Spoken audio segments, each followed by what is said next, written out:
Here we go. So this is going to be a haul on What Now Democrats. So I'm sure I'm in a predominantly Democratic audience right now, but I'm not worried about it. I want to listen to their autopsy, see if they learned their lessons, or see if it's going to get worse. Hey, Democrat for president? It was nice talking to you. Yeah, looked for me online yesterday. I didn't find me. Okay. So let's see what they say. Will they learn their lesson, or are they going to double down? Wow, a lot of people here. I guess it says it all. Arthur's going to go all the way to the back.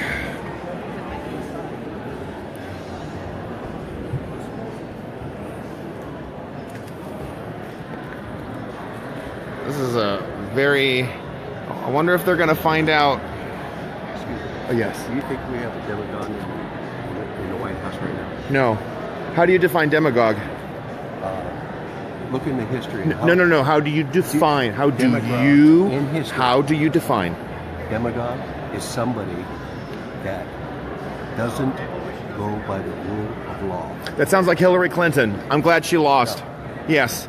Ask the Bernie supporters. They got robbed. Take all your baggage. Okay, you have baggage, so leave. Okay. That's you, not me. We got another runner.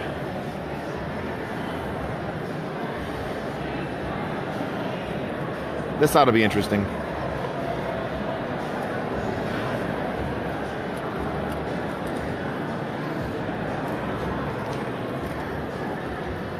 Okay.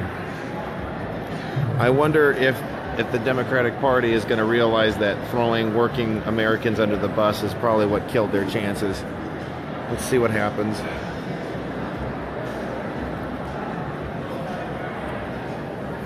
This ought to be fun.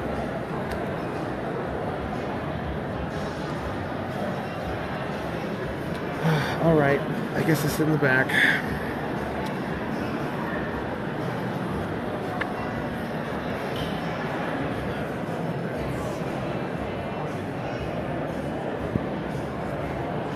Are you the Los Angeles guy? No. Oh, you're somebody else. Okay. No problem.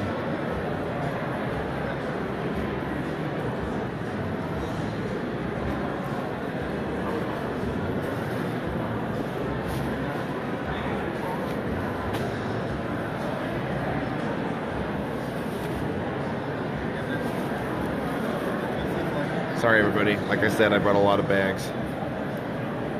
But not baggage.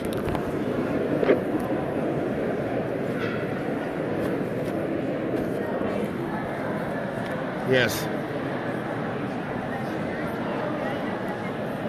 I'm good. How are you? I'm going live here, so just give it an FYI. Are you guys Democrats? Independent right now. Independent? I don't blame you. Were you Democrats before? Allegedly, yes. Allegedly. And then Bernie got robbed, right? Terribly. I mean, people should be in a jail for what happened. Debbie's under investigation right now, you know. You know, if Bernie Sanders had used as much energy going after Russia as he did going after the DNC, we'd be a much better world. All I care about is whether or not he's going to make another run. Do you want him to run again? If he does... You want him to run? Okay. That's fine. What do you like about Bernie? To be honest, when I first got involved in 2016,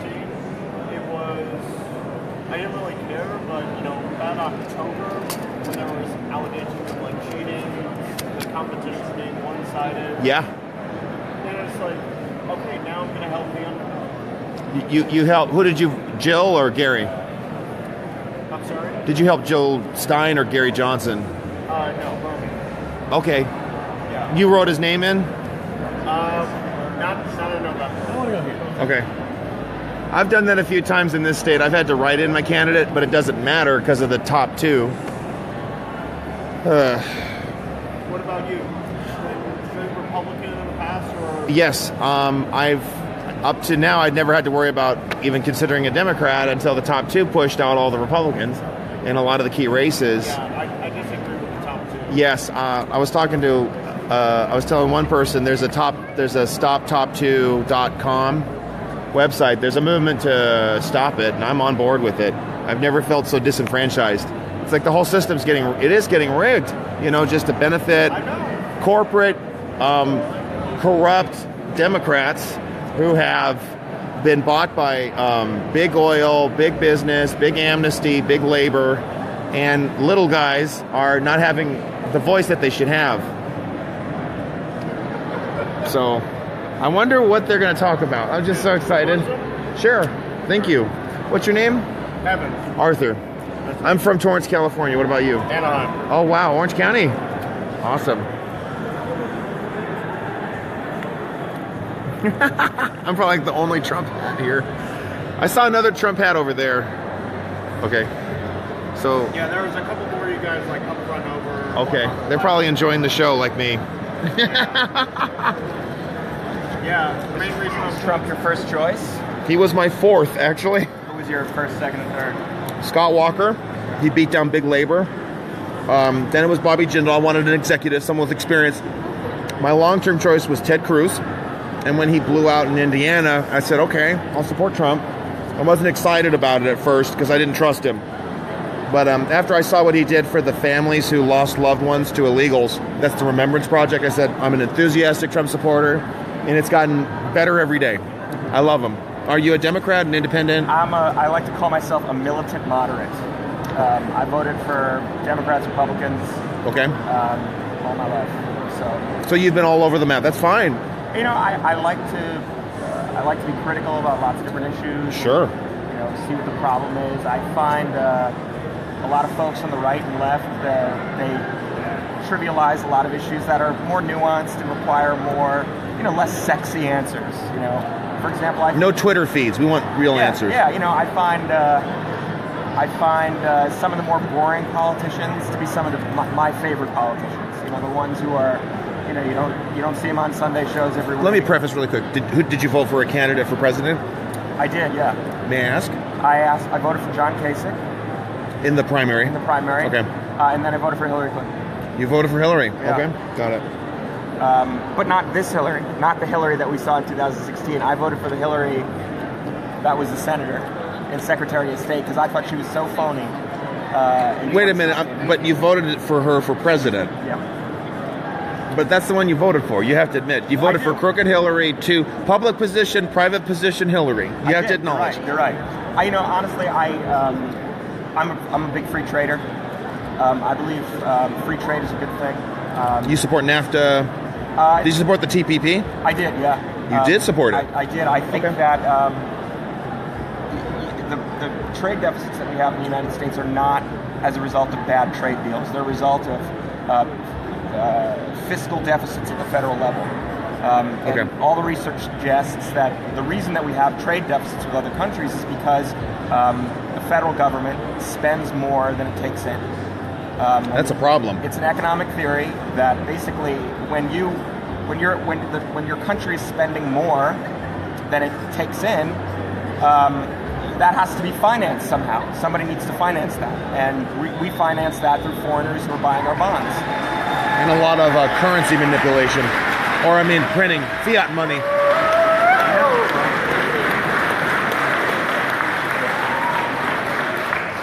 Who are we cheering for? Cenk Uygur. Are there any Republicans up there? No. Wow. They should have Republicans up there too.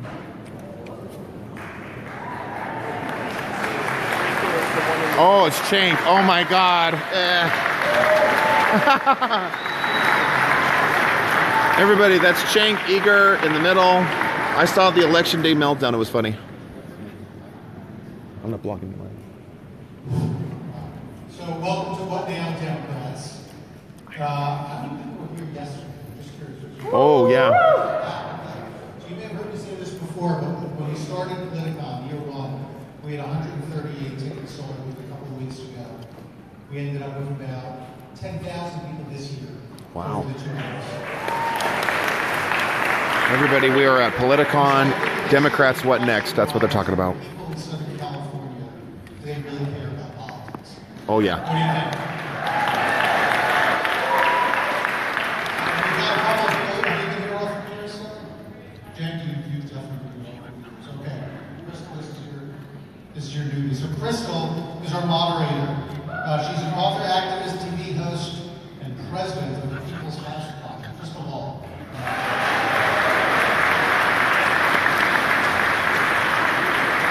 Good morning, everyone. Thank you so much for skipping brunch to come see us. We appreciate it. So who is excited to fix the Democratic Party in an hour? You guys are delusional. No big deal. You've got the right panel here to take that on. I do have one ground rule here, if everybody agrees with this on the stage. This is a panel focused on what we can do to move the Democratic Party forward. We talk a lot about Trump in our daily lives. We talk a lot about Trump on the news. Let's not even say the word Trump.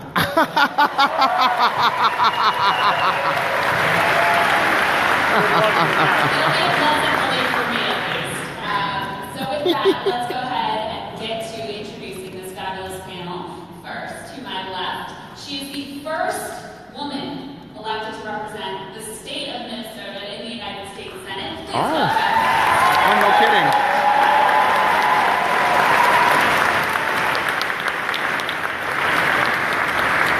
Next up, we have author, commentator, and one of the top political consultants ever in the United States of America, Bachram.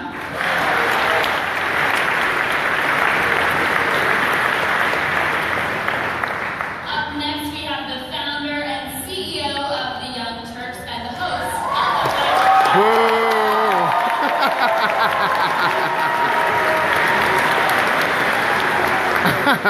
the Uru. Hometown advantage, no fair. Next up, we have Democratic strategist, CNN political commentator, and National Press Secretary for Senator Bernie Sanders.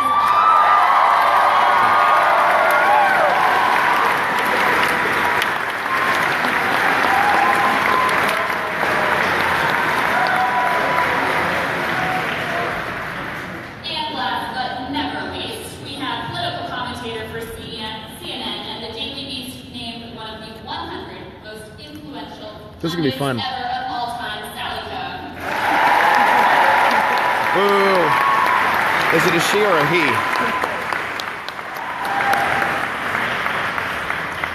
So to set the stage, a couple of background facts, which I'm sure everybody on the panel and probably everyone in the room is familiar with. The problems in the Democratic Party go beyond one election.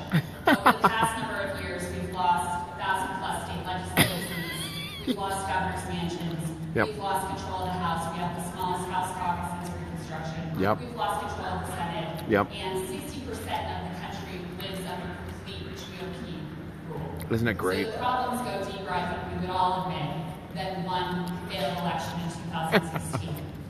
So to set the stage here, I'd love to get briefly, starting with you, Senator, and going down the line, from everybody.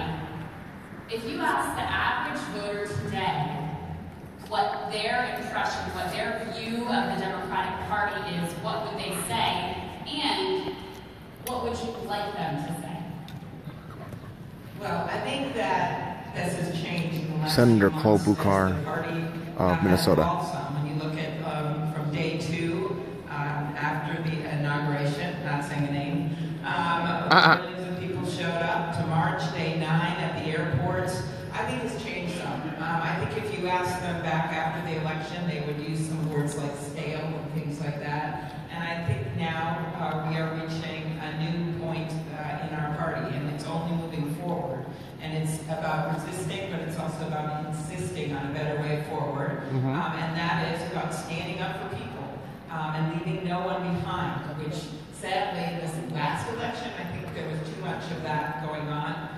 This time, we are geared up to have an economic-focused agenda that stands up for people and makes things better for the average person, because that in the past, that is not what, sadly for us, even though we had the right policies, we stood for. And especially in the Midwest, where I am from, thank you. My husband is the third of 6 boys in his family, and there were so many kids in the station wagon that he would often get lost and left at a gas station. Oh, and God. They wouldn't notice it. Start of a movie. Exactly. And so this time, we are not going to let the Midwest get left at the gas station.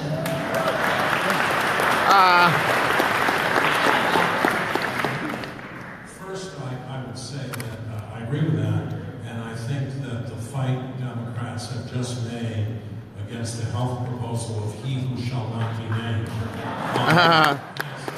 Has helped to define his name is Trump. Or begun the process of redefining the party to the country.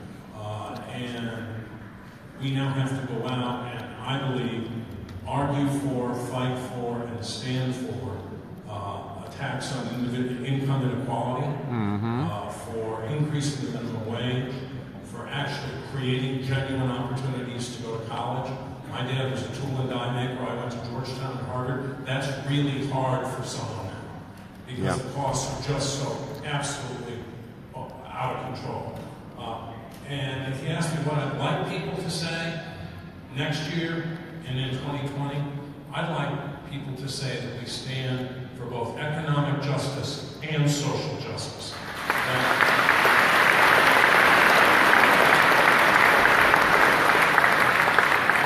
I reject the fight that's gone on in some parts of the Democratic Party saying, oh, we had to be for one or the other. That's ridiculous. I mean, historically, this party has been the party that has been for both of those. And if we're not for those two things, then what the hell do we exist for? Yeah.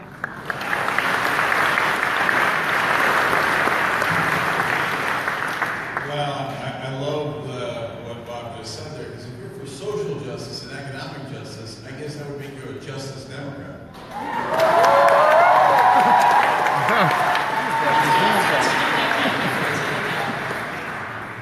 So, look, I'm going to be a little bit harsher in my assessment of the Democratic Party. Good for him. And I don't think that's going to surprise many of you. So, I think that even Crystal's statement of their failures is an understatement.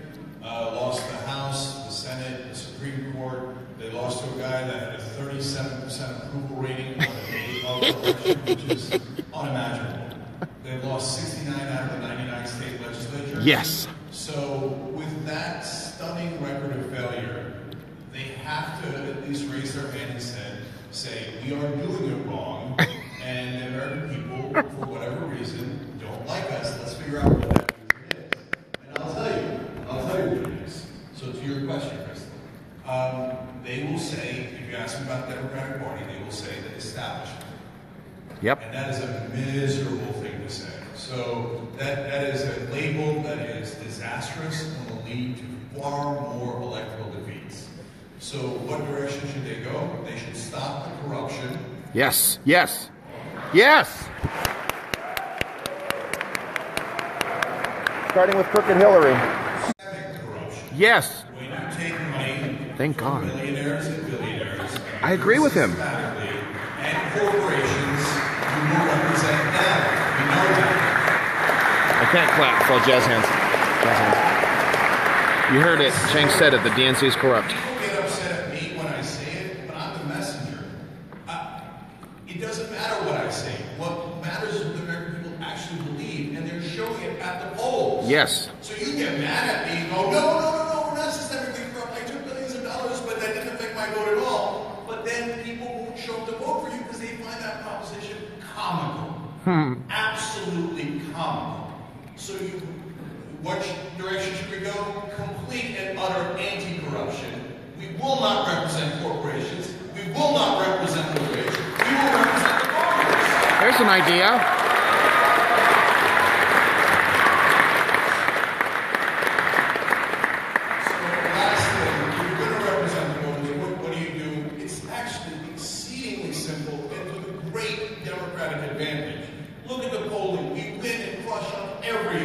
No, you don't. Social Security, 84%, Medicare, 77%. Whether it's against wars, against tax cuts for the rich, there's not an issue we lose on. Actually, run on those issues. Wrong. Medicare is at 77%. Medicare for all is at 60%. The country is saying that is a government program that works. Let us in. Let us into Medicare. Why won't you just let us into Medicare? It's not hard.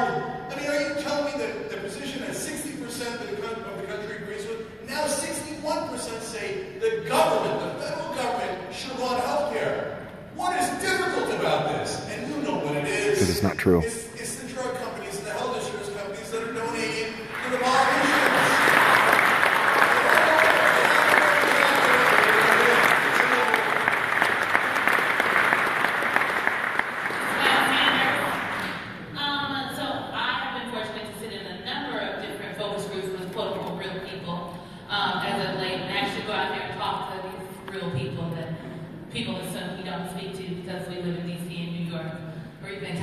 because real people don't also live in California. And folks are saying, so I think some of what people say about the party right now is they like the party was set up against healthcare, but they're not sure what the party is for. And so if you ask them, who is the Democratic Party for?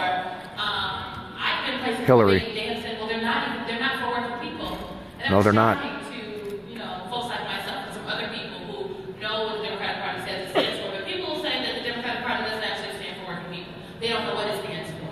So I would hope that, I know, right? It's shocking, right? It's sad. So I would hope, actually, Bob stole what I was going to say. I would hope that a year from now, 2 years from now, or heck, a month from now, people will say that the Democratic Party stands for working people. They stand for economic justice and social justice. They stand for people who believe that healthcare is a right, not a privilege. They stand for these basic human rights that's all we're talking about that people should have. And I think we can get there. I think the party has definitely made some fumbles, but I don't think it's anything that can't be fixed. And folks just have to be willing to come to the table and do things. The party didn't just make fumbles, they fangled completely.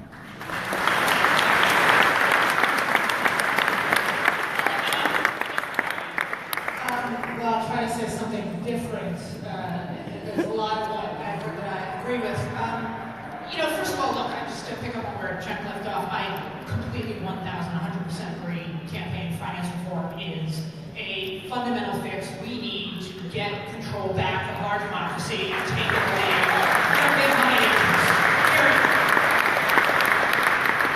It remains interesting, though, that both parties take money from moneyed interests and big business, and still I side with one party over the other. So in other words, it's not the extent to which that's, I don't know that voters are going out and saying, well, the Democrats take money from corporate interests, and therefore I'm going to vote for Republicans who take money from corporate interests. I do think it stops Democrats from upholding and living up to our true values. Exactly.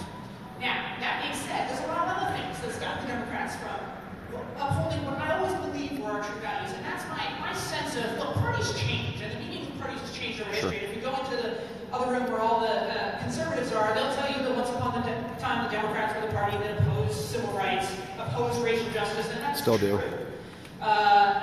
In 1964, they're going with the switch again. Actually thought that the Republicans and Democrats felt the same about racial justice, that the parties stood on the same position. No, they didn't. A year later, they said the Democrats are the party of racial justice. No. And as I was growing up as a Democrat in this country, I thought that the Democrats were the party of the underdog. That's what drew me to be a Democrat. The Democratic legacy in the 1960s, the 1970s, the 1980s, we were the party that stood for social justice and economic justice, and we stood for the underdog. No, they didn't. And what we've seen happen over time, and it didn't just start in this election, it was partly what happened under Obama, partly what happened under Rahm Emanuel's shepherding of Congress, partly what happened under Bill Clinton, was we saw the party of the people become the party of the elite. And we just had an election where, I'm not going to name it, but where a populist billionaire, or billionaire, we don't know. Yes. Yes. Populist with a few $1,000s in the bank. That's right. A populist Republican beat an establishment elite Democrat. That is fundamentally, that is fundamentally, that reflects it's not just about who was a candidate, it's not just about selection, it reflects a misshaping of our party and what we stand for over time. I want us to, look, we are, I think, reorganizing as a country away from conventional left-right. You've seen this in this election, certainly. And the whole world is moving toward a more populism versus elite dynamic. And the question in this juncture is, are we going to be an inclusive populism, or are we going to be an exclusionary populism, a populism of hate? And I want to see the Democrats be the party of participatory, inclusion, inclusive, people-driven populism. That's the party that will do the right friggin' thing and not just care about winning elections. Oh, there you go. I think that's a very profound point, because what I would say... Thank you, Crystal. Anytime. That's what I'm here for. What I would say is that part of the way that the party got off track was with an obsession with winning, which has only led to losing. It's not about saying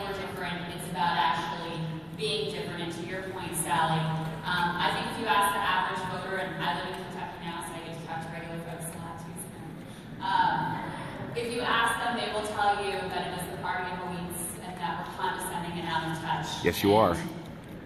There's truth to that caricature. It's not all true, but there's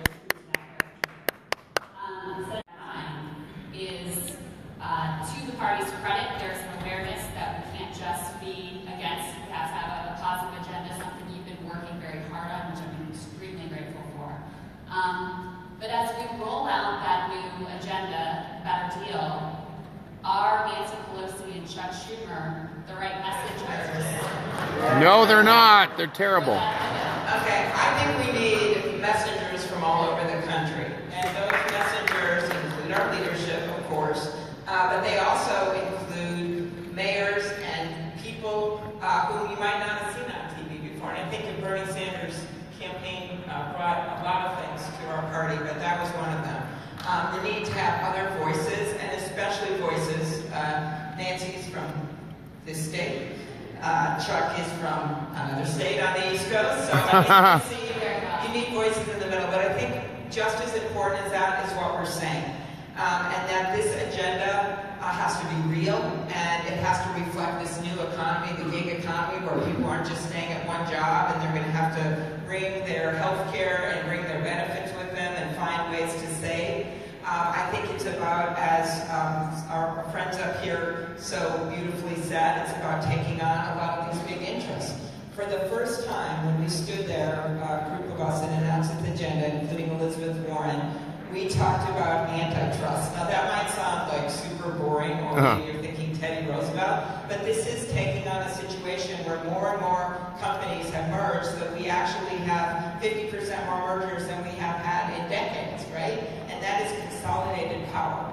And when you look at some of the things that have been happening to people, a lot of that is because they are losing their voice in this democracy. They're losing their voice because of Citizens United. And we should pass a constitutional amendment. They're so hung up on Citizens United.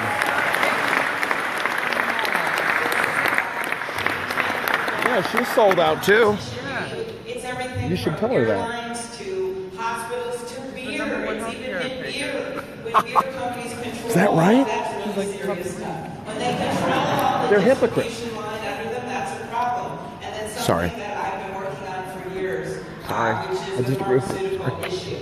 So Bernie and I did an amendment this beginning of the year, and we're now getting more and more people on our side to support this, to simply say, you know, in my state and in Vermont, we can see Canada from our porch, right? So how come that the drugs in Canada are half the price of what they are in America? That is wrong. We have the most expensive drugs. That's true, we do.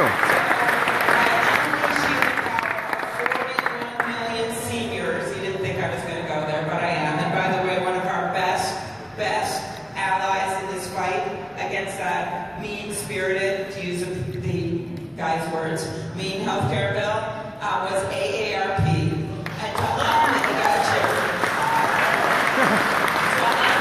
power of 41 million seniors so that they can negotiate prices. That's going to make a difference for everyone. To allow for more competition in the drug market, drugs from Canada. To allow for more generics to get on the market.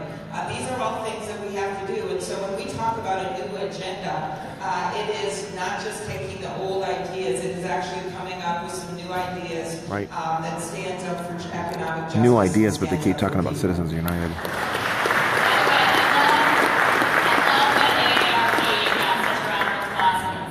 That's amazing. Jake, go ahead. Can I jump in on that?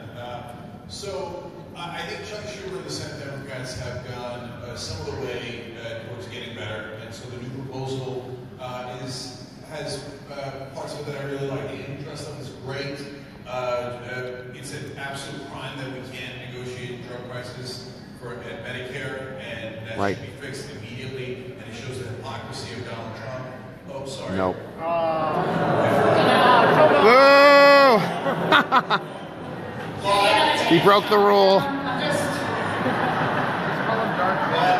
But let's keep it real. Make sure to have that breathing sound. Obama didn't change that rule for 8 years. He didn't. That's how we lost people. Okay?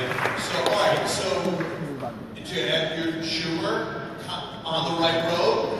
Okay, I wish he'd get there a lot quicker. Pelosi says she's not for Medicare for all. Terrible. I hate Pelosi too. Oh, it's a bridge too far. For who? Obviously not according to the polling, the American people, let alone your own party, which is overwhelmingly over 80% in favor of it. It's a bridge too far for our donors. They say maybe your time is coming up. She says, no, I still raise the most money. That's right. That's exactly what the problem is. Right. Okay, so...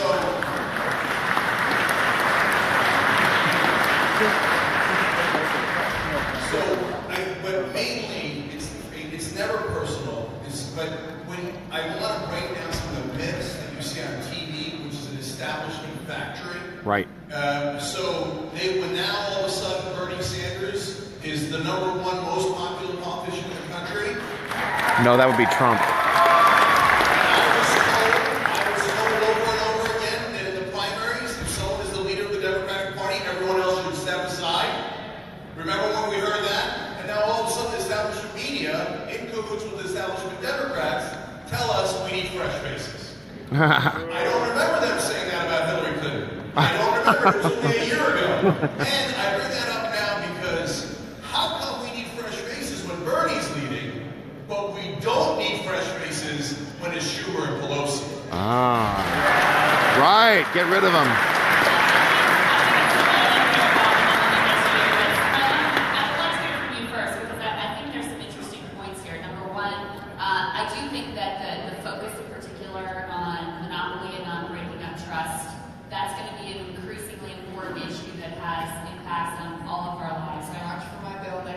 We'll be looking for that bill. But the party is facing a complete loss of trust and credibility. Yes. And that's where we are. We have you think? around the same approval rating as the one who shall not be named. So, is anyone even listening to the message, no matter how great it is, if we don't have the right messengers? You know, so I do believe we need good, credible, and in some instances better messengers across the board. I will say that there's polling that supports that. I don't care how partisan people think we really are, how divided we are. Folks are still watching television. That's why it's important for members of Congress and mayors and governors to get on television and talk about what the party is doing. We should also do Young Turks. We should also do people are still turned on their television. They're still watching TV, and so when all you're seeing on television is Russia. I know. I'm so tired of it. And Republican members and commentators like us who are on Wake up. talking about Russia, not because Russia's not. I'm not saying Russia's not important, but yeah, you did. All the folks who are watching television, consuming it across the country, get a better deal doesn't break through. You don't get to hear specifically about what the party is doing, what's going on. So that's when we have to be creative. I know. Get over it. So on and so forth. Look, clearly I think Bernie's great, right? He's absolutely amazing. Y'all got Bernie. Yeah. Enough with the Russia talk. Be clear. I want to be very clear when I say this. The base of the Democratic Party is a hodgepodge of some really amazing people that we have not been talking about. We talk a lot about working people. There's been this big focus on getting back, quote unquote, those working class, I would read that as white working class voters that we lost in the election, quote unquote. Let me share something with you. America is brown now. By 2032, the working class in America will be majority minority. By 2040, America will be majority minority. So when we talk about winning back those voters that went to Donald Trump, be clear, only 8% of voters are voters that we refer to as Obama Trump voters. That's 8% of the electorate. That's still a really big number given everybody that voted. That's but right. That's not everybody. Right. So we need to talk about working class people, black working class people, Latino working class people, Korean working class people. That's a great point. Absolutely.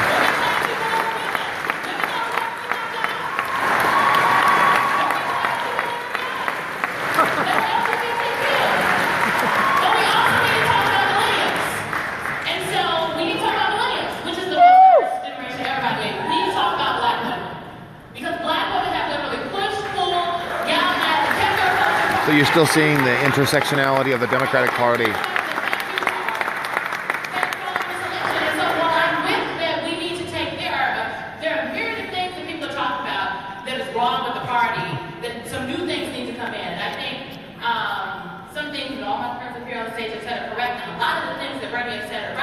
But we cannot go away from the base. And what I see happening, do you see it to working class voters of all races and genders and political persuasions and staying with the base? Is there a tension between those? Do you, again, working class people are black too? Yes, they are. Hello. And their jobs are getting killed by illegals. Down County, West Virginia. It is one of the most resilient communities I have ever been to.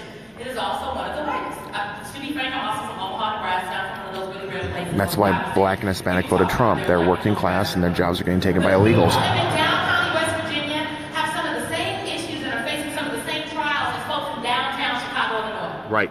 Like the economic issues cut across the board. Across the board, people want jobs. Across the board, people want better health care. Across the board, premiums are too damn high. Across the board, people want more competition in the markets. So we have to break down the rhetoric. But when we continue to play into this false dichotomy, into this false choice between when we talk to the working class people, again, when people say that, they're really talking about white working class people, or do we talk to the base, the social justice issues at the base? That's false. If we just talk frankly and authentically about the issues, we will break through. And I think that's what the party needs to do.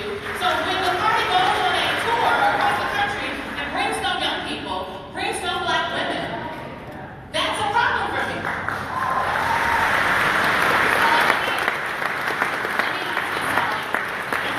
This is a full house, folks. Here, and my big push is it's not just about the messaging. The party actually has to be a different party.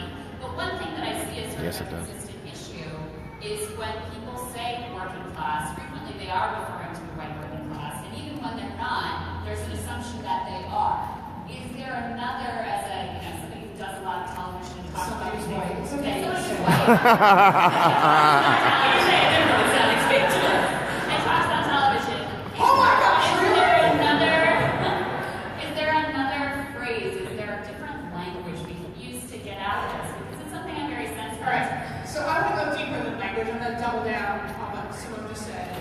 Always brilliant. And I'm going to go like 10 steps further to maybe piss people off. Sorry.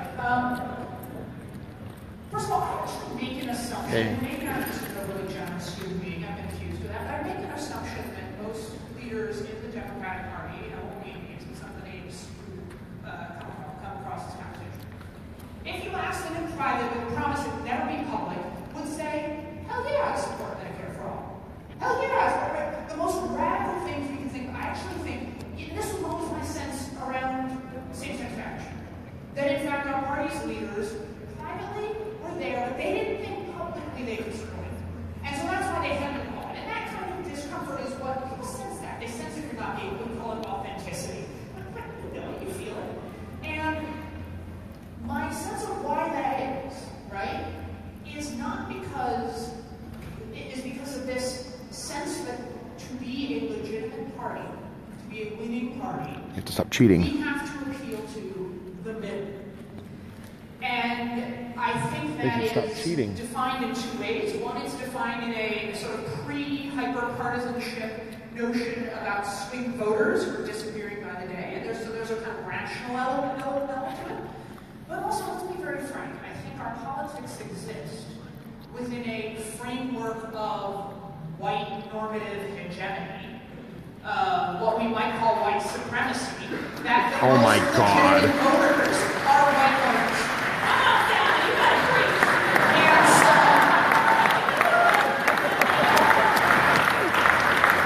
all right, it's Sunday. That's all I'll tell you now. But seriously, there is we heard it in the, the people who voted for Barack Obama were not legitimate voters, right? We've heard that critique, that attack, and there is some sense, I think, unconsciously, not often consciously, that if you did not win, if you did not win an election with a majority of white working class, white middle class, just white voters, you didn't really win. That your vote, that your election is somehow less than, what do we want to call it? Legitimate, triumphant, right? And so I want to say, look, if people have read the work of Steve Phillips, who I think is one of the best electoral political scholars in the country, there is enough progressive whites and voters of color for the Democrats to be the dominant political party going forward right now and into the future. No, there isn't.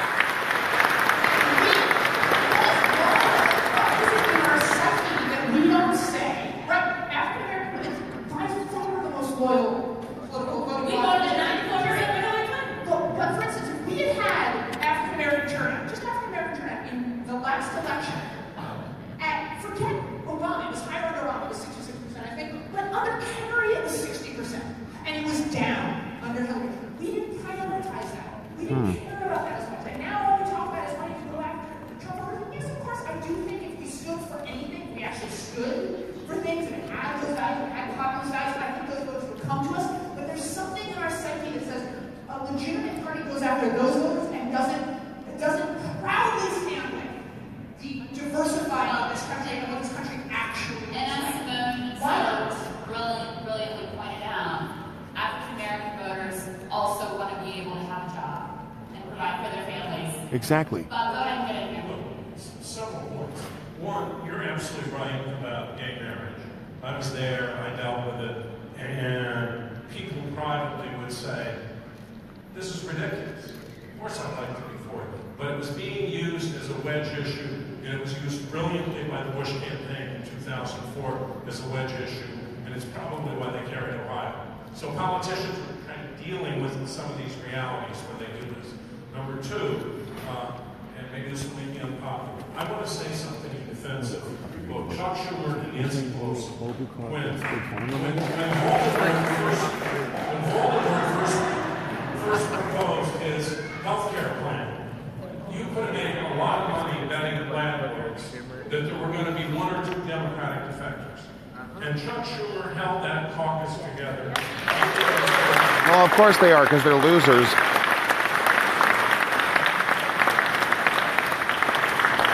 And second, I do think there's sexism in American politics, and I think a huge amount of it is the direction of information. If we win the House next year, and God, I hope we do. No, you won't. A huge part of the credit will go to her, and a lot of people who are members of the House and candidates would tell you that. She did, after all, lead the party in 2006 when we did take back the House. Number three, I totally agree with the idea that it is completely condescending to assume that the phrase working class means white people. That is offensive. Black working class people and white working class people have the same needs and the same anxieties. That's why in your state of Kentucky, there were all these people who had voted for Voldemort who suddenly said, wait a minute, he's going to try and take away my health insurance, and who got very, very upset by it. However, we do have to get back those white working class people, as well as black working class people, at least in the near term. If you're talking about 15 years from now, you won't need them. Now, as a moral matter, I think we should speak for them, because they do have these needs, and they have been treated unfairly. There's a county in Wisconsin called Pepin County. Now, don't ask me why there's a county in Wisconsin, maybe Amy knows, because I think it borders Minnesota, named after Charlemagne's father. But that county voted Democratic in every single election since 1972, and almost voted for George McGovern. It was carried by the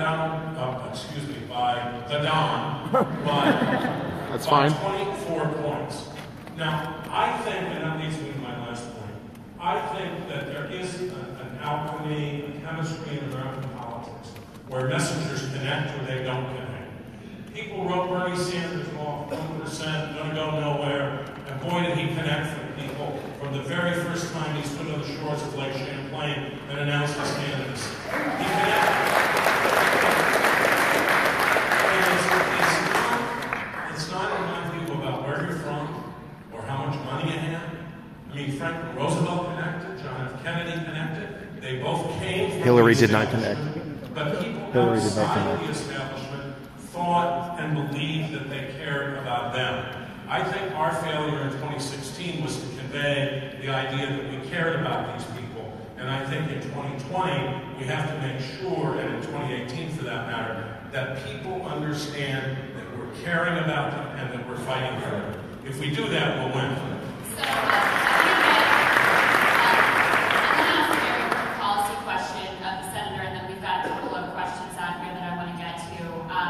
Senator, today the top 3 most common jobs in the nation are retail sales clerk, cashier, cashier, and fast food worker, all of which are low-paying, precarious jobs, and all of which are in danger of being automated, if not out of existence, significantly reduced. We already have a low-wage job crisis in this country. We are facing a jobless crisis in this country. What sorts of ideas are you and your colleagues thinking about to address what is a massive economic transformation on the level of the Industrial Revolution? Thanks. Number one, increasing the minimum wage and increasing the minimum wage. That's why there's increasing joblessness. The Senate, since the very beginning, it's an outrage. Number two, we have to make sure that as we see this change coming to the economy with driverless cars and everything, that we are training the workers not only for the jobs that we're going to see in the future, but the jobs we have now. Part of this is acknowledging that not everyone wants to get a 4-year degree right away. My sister didn't graduate from high school. She got a GED, she went and worked at a factory for a while, she then went and got a 2-year degree at a community college, and then went up there and got an accounting degree. That was her story, and it took a decade. And seeing these different paths, it's really important. And if we're going to expand the graduation rate, my state, we have a huge achievement gap between African American students and white students in our schools. It's an outrage. We have to start looking at every available job, many of which pay well, and make sure we're helping these kids to get into these jobs. We have not been doing well at that. Immigration reform. You might think, well, that doesn't sound like an answer when, you've got these kids that don't have jobs now. And when you look at the economy as a whole, our economy has been stronger because of immigrants, right? I stand on the shoulders. My grandparents were Slovenian, and by the way, one of my lowest moments of the year was I was displaced as the most famous Slovenian American by Melania Trump. It's true. She was actually born an hour away from my relatives. Wow. Every time I look at her, it's like looking in the mirror. So this idea of immigration reform, when you look at it, with 25% of our U.S. Nobel laureates were born in other countries, right? This is ideas that came from people who were born in other lands. 70 of our Fortune 500 companies are headed up by immigrants. So this idea that that's somehow going to hurt our country, it has helped our country economically. It's taking jobs from working Americans. As well as you look at new ideas that we're going to get forward as a country. So I think so much of this has been that we've been set in our old ways of looking at things as the world is changing around us. And we are going to have to make the case, and I just want to echo what Bob said here. It's very easy to be against people when they're in charge, but in this last week you saw something that I don't think anyone thought could have happened. We thought we were basically dead on arrival with that health care bill, and we held our party together in the United States Senate. It's not that hard when there's so few of you.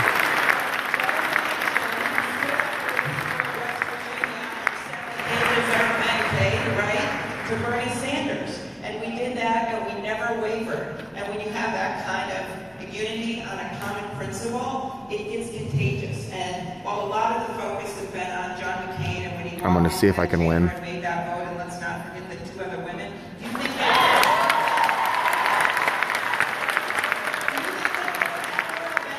It wasn't for us leading the way, and it wasn't for all of you getting out and going to those marches or getting to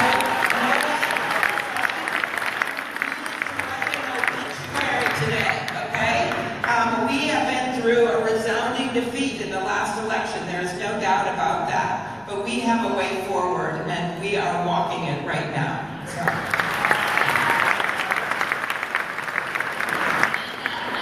One note from Kentucky before we start taking questions, on the question of can Democrats ever win again in Kentucky or West Virginia or Tennessee or these places. Talk about the South. We still have a Democratic Attorney General. Our Democratic Secretary of State, Allison Lundergan Grimes, is here this weekend. We still have Democrats who represent coal country in East Kentucky. So the Democrats can win in these places. We cannot give up on them. Let's go ahead and get the first question. So I feel one of the policies, we're still defining America according to the 50s and 60s definition of Norman Rockwell, June Ward Cleaver, that, when most women are running their own households, we're still defining a family as this, really kind of nuclear aspect of, again, the Stepford wife, and the man is coming home and being, he got robbed. So this is one of the issues that's going on. So how do you all, and they won't talk about it. Really connecting when you're thinking in terms of the fact of, like the young lady said here, that, most women are out here. I saw what happened in Nevada. It was disgusting. They're young women, or they're cheating. or even older women. Where are the WIA dollars? The workforce and she's sold out to Big Pharma. Did you know that? I got the best passive-aggressive question for Everybody's leaving. Why? So where are those dollars nowadays? When, given the fact here, everybody's here in fleeing. LA Why? County, the number one demographic You guys are leaving? Who are living homeless year after year, decade after decade, are black women. Everybody's leaving. Single and elderly black women. Thank you. Everybody is leaving the building. I don't know why. Why are they leaving? Where the federal workforce dollars, I think we need to ask our members of Congress. I mean, I think that there are things that are being done. So I want to be clear. Like, I've been Democrat since I was able to register to vote. I have worked for Democrats. I've worked 15 different campaigns. That's what I call media corruption. And building up and working for Democrats and working on behalf of the party. I just think we need to be a little bit more vocal and clear about the things that it is we want from our elected officials. And y'all might be like, it's on the onus of the elected officials, but I also think it's on the onus of these communities. So when we showed up for healthcare and said, we do not want you to take our healthcare. We do not want X, Y, and Z. That's what Obamacare did. Why? Why am I low information? Why? I'm just hearing all your comments. Why? You're kind of in any of it. Please don't film me. You're being intolerant. That's your fault, not mine. We have to be, because we need to silence your voice. Because you guys are the racists in the country. Really? Yes. Wow. You guys are racist. I don't wear braces. I wear glasses. Yeah. 1 out of 4 voters voted for Trump. So what about the 3/4 of the country? What do you mean 1 out of 4? He lost only 3 million on the popular vote. 50% didn't vote. So it's not like it's unclear. It's not like the polling is unclear. It's not like that's the bigotry of the left right there, everybody. They don't want to hear it. So I think the onus is and you're the KK of the right. KKK of the right. Notice how he said he wanted to shut me down. They're too busy saving Obamacare right now to fight for single payer. The day will come when people will fight for single payer. I think it is very unfair to Nancy Pelosi to say she's not for it. Wow, feel the friction here. I know friends of mine, they're Latinos for Trump. Are you going to call them KKK too? They're low information voters. You sound low information. You said only 1 out of 4 voted for Trump. You just said that. That's 1 out of 4 voters voted for Trump. This is how they treat people. You see that? That's right. Look at them. They're tearing each other up. Look at this, guys. They're tearing it up. Well, you guys tear each other up, too. Republicans, you tear each other up. They're tearing each other up. Look at it. Talk about Bernie getting robbed. You should go into the microphone. Yeah.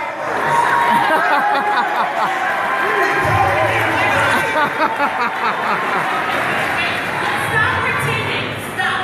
Let's stop pretending as though that our establishment entities across America have always just done what's right on their own.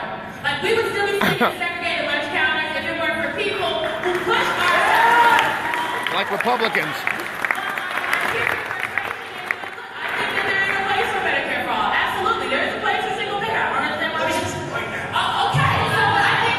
Check it out, guys. They're tearing each other up. It is not crazy to say. There'll never be unity in the DNC. People are just continuing to stand up and folks aren't listening. You have to continue to demand. At some point, they're going to have to listen to you. They've continued to demand and people have rejected it. Let me get Senator Klobuchar in here.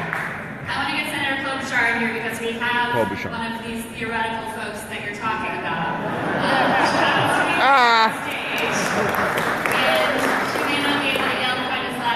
I think it's going pretty well.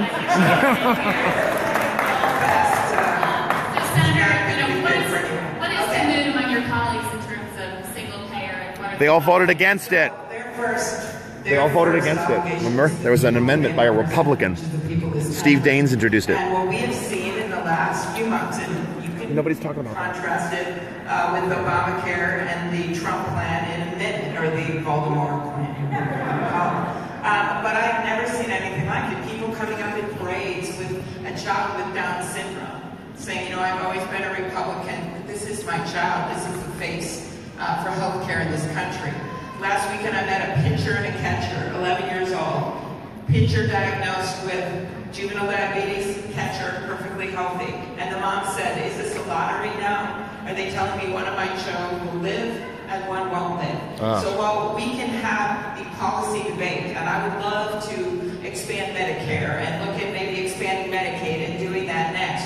Right now, we have an obligation for those of us that are actually on the front line doing the job. No, you're not. To protect that pitcher, right? She's trying to deflect the fact that she won't support it. She voted against single payer. Stay on their insurance till they're 26 years old, the kids, right? It means making sure we don't discriminate against people for pre-existing conditions. And it is not a perfect bill. I said that the day. Do you think he supports single payer? I don't want him to. I don't exactly support. What I'm hoping now is no matter what you see in the tweets, no matter what he says, that now that vote, Trump is gonna. Do you think Trump is the answer? The billionaire from New York. You're the only person here who says together to bring down I never said that.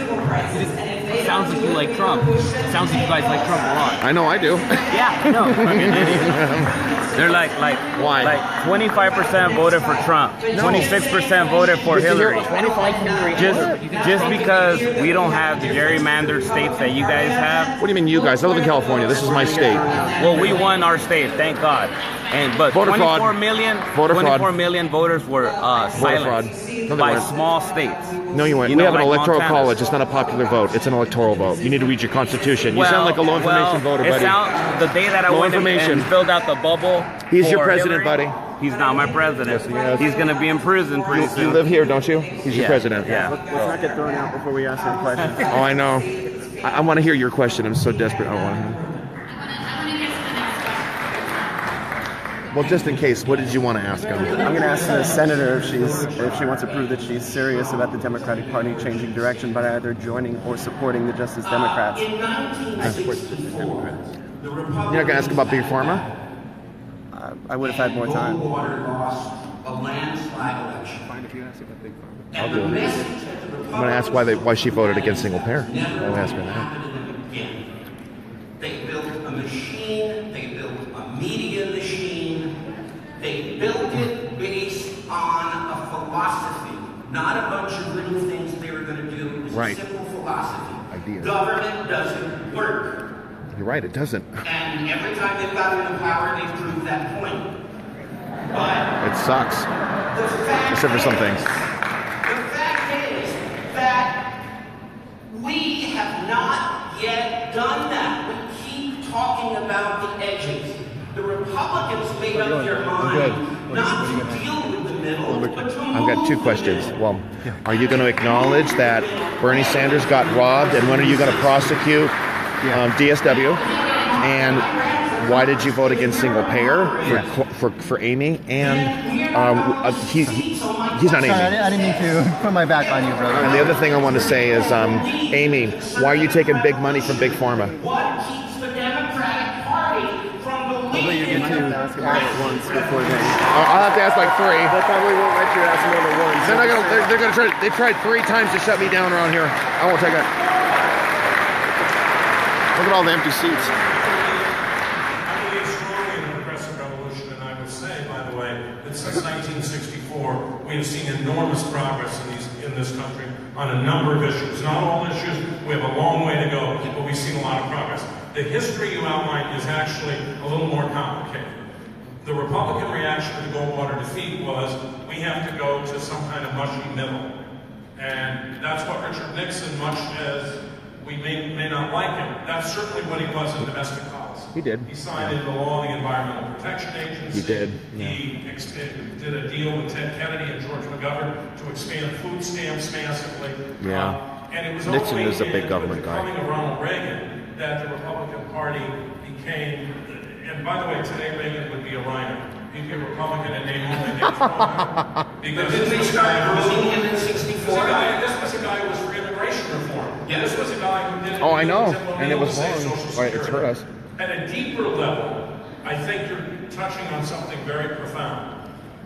What the Republican Party did not do after the little Nixonian detour, what they did not do was abandon the word conservative. Right. In 1960, wow. Richard Nixon used to say, you know, he was a moderate or liberal Republican. Liberal was a good word. It wasn't a bad word. And then Democrats got terrified of the word liberal, and to some extent terrified of the word progressive, and didn't go out and make that fight. They're terrifying. One thing I believe right now is that this is a party that will do this. And I think we can't look backwards through the lens of 2016 and form a circular firing squad and somehow or other see that as the way that we're going to win. I think we're going to win by standing up for our values. I think that what Senator Klobuchar People rejected your about, values. what Democrats are talking about is a way forward. It is what I said at the beginning. Economic justice and social justice that make the Republicans vote on it again and again and again. And if we get to single payer, I'd be thrilled. But I think probably the best way to get there is through the public option to start. Oh, wow. More selling out. Who's in line for a question? The next woman who's in line for a question, please. I'm 16 and I'm afraid, I'm really scared that I won't be able to go to college because I'm not going to be able to afford it. What can the Democrats do to help people like me who are afraid that they can't go to college? So the question... That's a good question. To answer this, the question was, I'm 16 and I'm worried I won't be able to afford to go to college. What are Democrats doing to make her college dreams come Maybe true? deliberately. What time is We can't it? just stay where we are right now, and that is why we have proposed with Elizabeth Warren's leadership a bill, right, that would make college affordable for everyone, and that is what we need to be doing.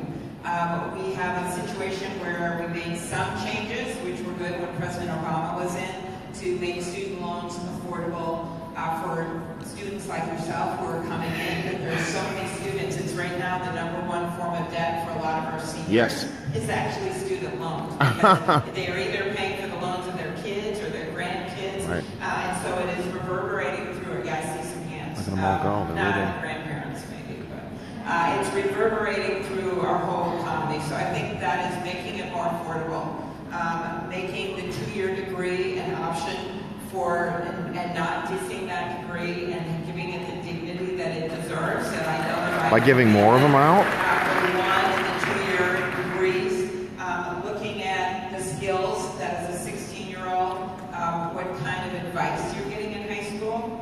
We found out that a lot of kids aren't getting the advice about what these loans mean and what your choices are. So they go to one school and they get these huge group of loans, and then there's no job in the field that they pick. You're doing pretty well for yourself now. But it's doing a much better. Remember all the career advice we used to get? That's been cut a lot in our education system. So it's doing a much better job in high school, getting in early to talk to kids about their careers. And I love the idea. I have a bill with Susan Collins.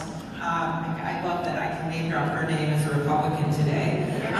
But apprenticeships to make it easier for kids when they're in high school to start working at some of these places. And it's not just on the factory floor. It's all I still see the Obama shirts. That's what we need to do and take really a radical change. And one thing that hasn't Did been you see that? mentioned There's an is the Obama Democratic shirt. governors across the They're still country. living in the past. When we look at leadership and how we can make our case, look at the difference between how Minnesota is doing economically under a Democratic governor and Wisconsin Not under well. Scott Walker. Okay? Walker's doing much better. Wisconsin's doing better. Their job increases has been better. Done here in California, right? Amy wanted to compare Minnesota and Wisconsin, and Minnesota has a Republican legislator now. That has a lot to do with what we put in the governor's office. I'm not going to say who would have for sure. Look, this is exactly what I'm talking about. Let's put meat on the bones of that question. How do you make your case? Here's what you can do about your education. Free college education. And who's going to pay for it? We're the richest country in the hemisphere. How are we going to pay for it? Right? But the reality is, it's $75 billion a year. That is, you can get 20 years of free college education for every child in America that wants it, for one cost of the record. So what they did, and here's how you get on that issue, is that you say, because of your damn war, we lost 20 years of the American dream. You robbed the American kids and their families of the American dream. And we're going to give it back. And Obama did the same thing. Oh, yeah. Obama robbed millennials of job opportunities and a strong economy. I feel like a freaking moderate next to Cenk, but you know, here's the challenge in all this. So, you were going to ask her. I was just going to ask, bother about Justice Democrats. Recording. You want me to say it? Yeah, go ahead. I was going to ask the senator if she was serious about the Democratic Party taking new directions by either joining or supporting the Justice Democrats wing of the party. And you're a Justice Democrat too. Okay, got it. I know I'm not going to ask anything. Let's look at free college. I prefer. What if I ask you, what did you want to ask him? I'm just going to bring up the fact that Klobuchar is the third most senator that takes corporate pharma money, and she is trying to be a progressive, and yet the number one progressive value. She's playing a role. Yeah. She voted against single payer, didn't she? She voted against what? She voted against single payer. Did you know that? Everybody voted against single payer. Exactly. And you know who introduced it? A Republican named Steve Daines from Montana. Yeah, he was doing it to divide them. It was a trick. And it was a good trick, I think, because nobody wants to support it. It's not affordable. God bless Steve Daines. Medicaid. You think it's affordable? Medicaid covers about 60 million people, and it costs the same as Medicare. Medicare is very generous. Look, Medicaid is bare bones. It's a bare bones program. It's not the greatest health care, but you know what? It's basic, and I think we all agree as Americans, you're a Republican, and I'm sure you agree, that we want to be sure that everybody gets covered. You know, and there's no gaps. And there's no gaps. Well, this is my answer to that. The idea that the government is going to answer all these problems is a false start. They did a terrible job. The idea of everybody being covered. No. I mean, the government takes care of the poorest people. Let's be sure that the poorest people are taken care of with a basic plan. And then you know what? If you have a good job, you make a lot of money, you pay for it yourself. You want better health insurance, you pay for it yourself. But a very basic plan for poor people. You support single payer? No. Neither do I. This idea of Medicaid for all, though, is a form of it because it's the government paying all the bills. Well, I agree with that. I think that I'm not saying single payer. I'm saying it is a very basic level of coverage for the poorest people. Okay. You disagree with that? Trump doesn't disagree with that. I don't see that as a problem, but what we're seeing is government over Obamacare actually made it harder for poor people to get health care. Healthcare clinics are closing all over the country. I met a lady in Sacramento. The nearby clinic was shut down because of Obamacare. If we just back off and allow local control, state control, stop with this federalizing these mandates. The mandates and all the rules with it made insurance extremely expensive. Insurance companies liked it because it meant big money for their pockets at the expense of everybody else.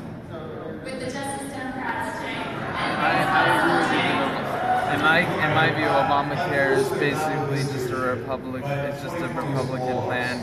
I didn't support it. None of them supported it. Are you kidding me? Mitt Romney. Firstly, it was written by the Cato Institute. And Mitt Romney. I'm going to need to see that because I don't believe you. Mitt Romney implemented it in the state of Massachusetts. And Romney sucks. And it was a terrible program, and it's getting into cost overruns. So Charlie Baker has had to cut funding for it. Sorry, dude. I have a question. So let's say if Kasich or Rubio or establishment Republican won the nomination, and then Bernie Sanders happened to win the nomination for the Democrats, would you still vote for an establishment Republican? It really depends. For Kasich, no, I would not vote for Kasich. I'd feel like it was worse and worse. Kasich is a rainbow fascist.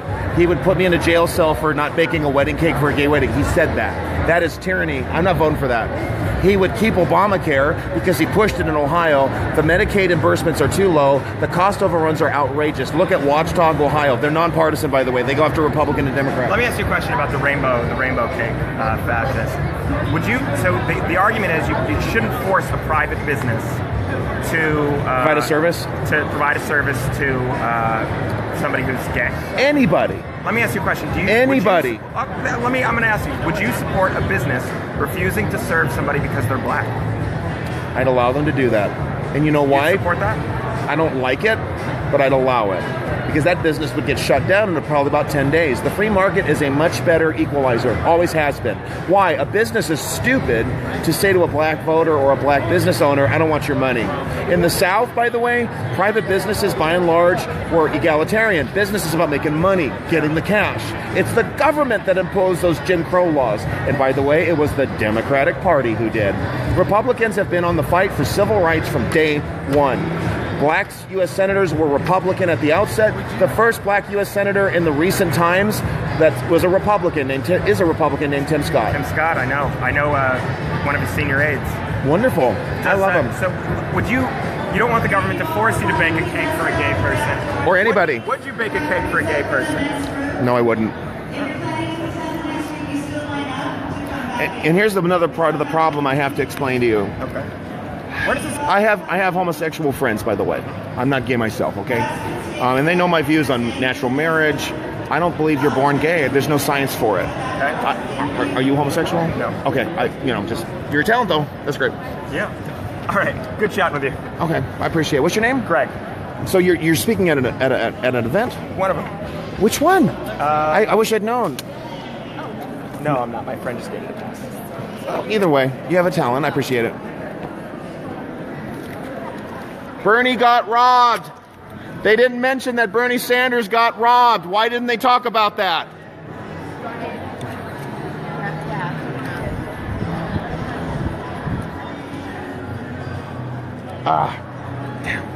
They didn't mention it. Did you see that? Nothing about the DNC ripping off Bernie Sanders. Nothing. That's not what this panel is about. But if they want to fix the Democratic Party, they have to fix the corruption, don't they? They mentioned it. Democratic Party robbed Bernie Sanders.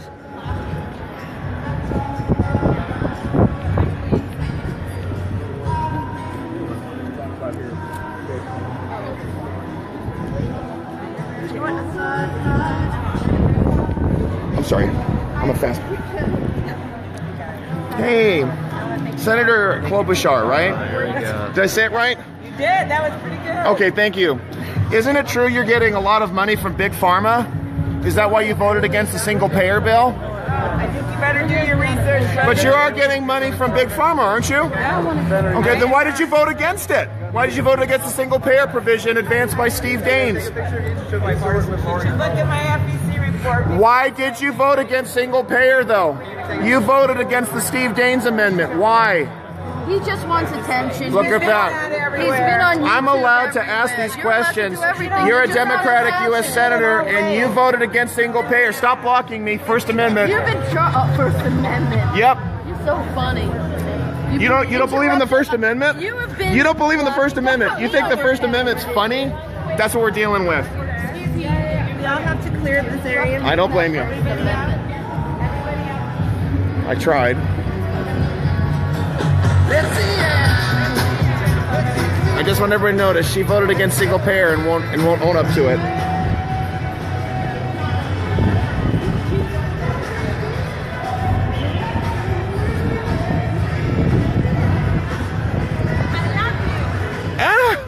I love your red t-shirts. Thank you. You know? I confronted one of them. I said, he's not my president. I said, you live here, don't you? You live here, don't you? He's your president. I asked a question. Some of the Democrats wanted to ask her. She voted against single payer, right? And she wants to fix the Democratic Party. And they wouldn't even confront the corruption. None of them. Bernie Sanders got robbed in the primary. Oh, we got to go, right? We got to get out of here. I saw how they had 2 microphones, right? So I went to one of them. I know, but yesterday when you were complaining, it was, but when they were going to because they deliberately skipped over me. They gave 3. They deliberately skipped over me. Are you still hurt that I called out that the panel was biased? Yeah, you are. You're the ones who don't even ignore the fact that Bernie Sanders was robbed.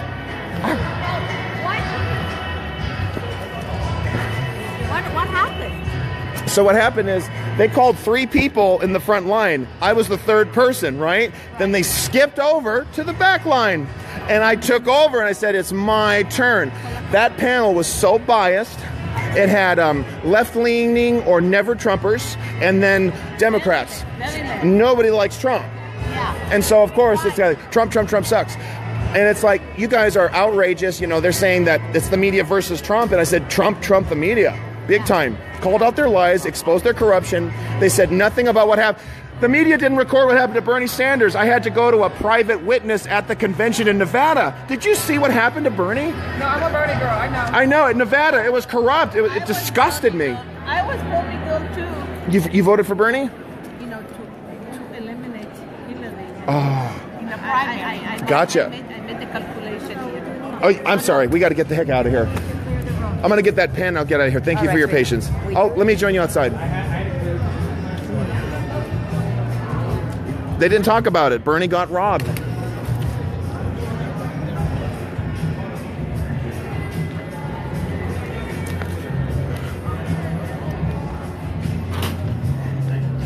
Uh-oh, the fire marshal. Are we okay? Sorry. I was there talking to the Democratic Party's talking about their future, and not one of them talked about how Bernie Sanders got robbed and how corrupt the whole primary was. And they don't understand why they're losing. Nobody trusts them. They're so corrupt.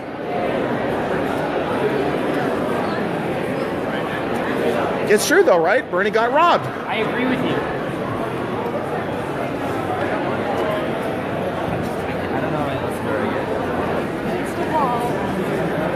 That's a nice shirt. I had one of those. Thank you. Let's go. Hey.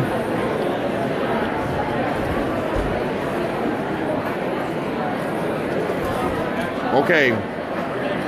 So let me try to wrap this up.